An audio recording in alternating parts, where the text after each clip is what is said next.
All right, listen up, y'all. I'm y'all substitute teacher. Do you want to go to war, Balaki? No. I'm for real. I'm for real. Okay, today a new Proud Family episode dropped. 8 down, 2 to go. We're almost there, just hang in there a little bit longer. By now, I think we're all used to, at least I am, to the weird morals some of these characters in the show latch onto. As this week we get another episode that has Penny and friends making some very questionable decisions. Hello, fellow Disney Plus watcher. It's nice to talk with you about Disney Plus today. If you love Disney and Disney Plus as much as I do and enjoy talking about it, why not click the subscribe button to stay up to date and give it a like so that more people can find this video. Thank you so much. Okay, we're going to get into spoilers. Are you ready? Awesome. The episode opens with the introduction of Miss Hill, a tyrannical substitute teacher that, well, you know, the typical substitute teacher cliche. Son of a bitch! Get out of my goddamn classroom before I break my foot off in your ass! It's everywhere. Substitute teachers are, by the rulebook of TV and film, never nice. Though I did enjoy how they introduced her, the shocked faces in the hallway as the monster approaches, the penetrating sound of the chalkboard, everybody hiding their phones in the most obvious of places just because they're all in panic about what to do. I'm not a fan of the heavy footsteps they recorded for this. Instead of these impactful thumps, we get this fluffy sounds that sound like a far distant recording of a legion of troops or something very far away. I don't know, but other sounds like the lion growl are really effective.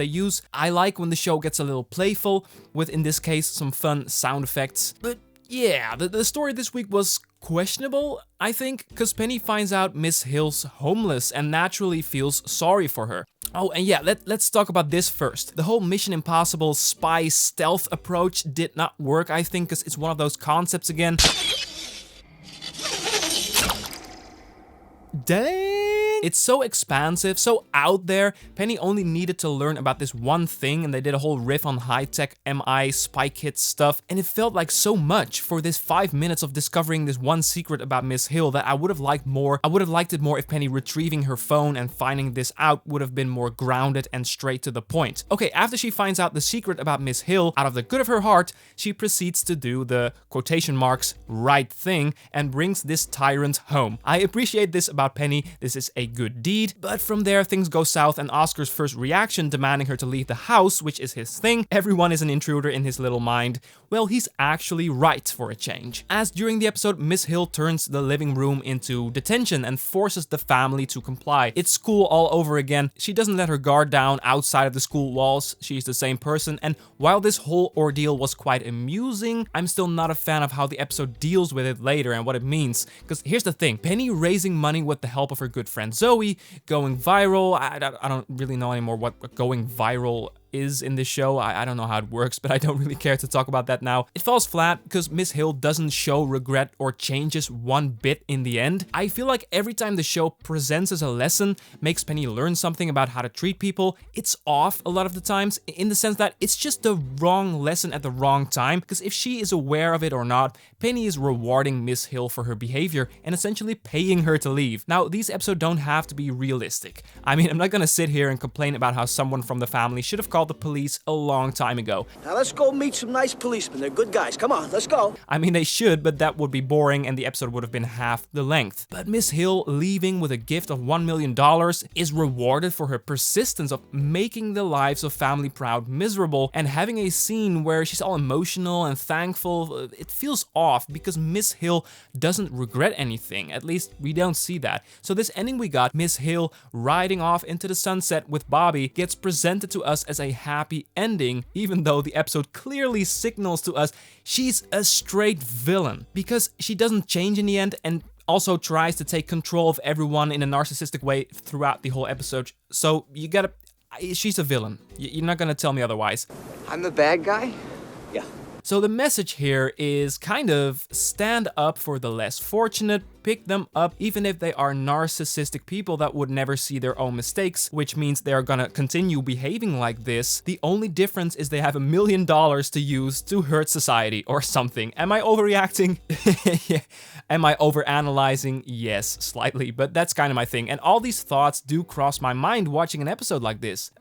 But yeah, some funny or at least moments of levity this week. My favorite line was definitely the school head screaming, "Quiet, you future mall cops," when she tried to calm down everyone at school. So much fun to have jokes that just subtly tell a whole lot about someone, and in this case about how much this woman believes in the future of her students, which also says something about how she views the quality of the education itself. So discovering in one very quick line about this woman's lack of faith in the school, telling as much about a character in as little time as possible, that can pack so much punch, and I like that line. I also liked Oscar telling his new occupier, Miss Hill, let's call it that there are GoPros everywhere, so she better not do anything or touch anything. I mean, well done, Oscars. Instill your opponent with fear, as Miss Hill does the exact same thing.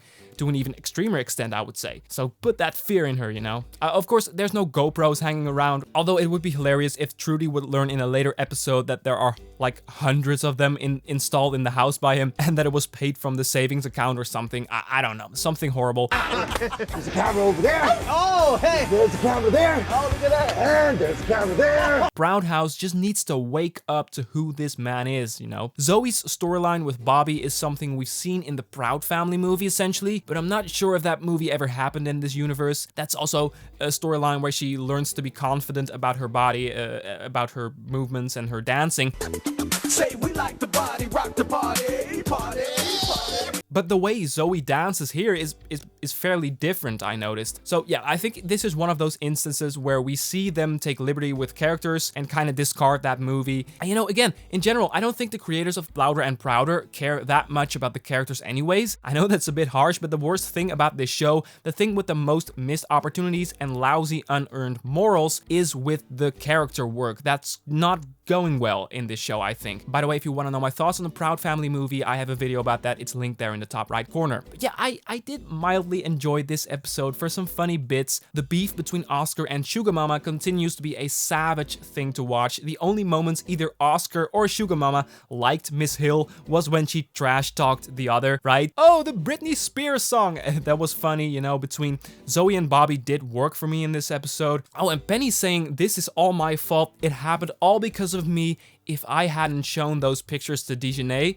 I certainly had a reaction there. Like, what? Dejanay is once again starting it, just as in that episode where she exposed Maya and KG's dads. It's kind of noble that she takes responsibility, but it's also time to have a talk with your, quotation marks, friend.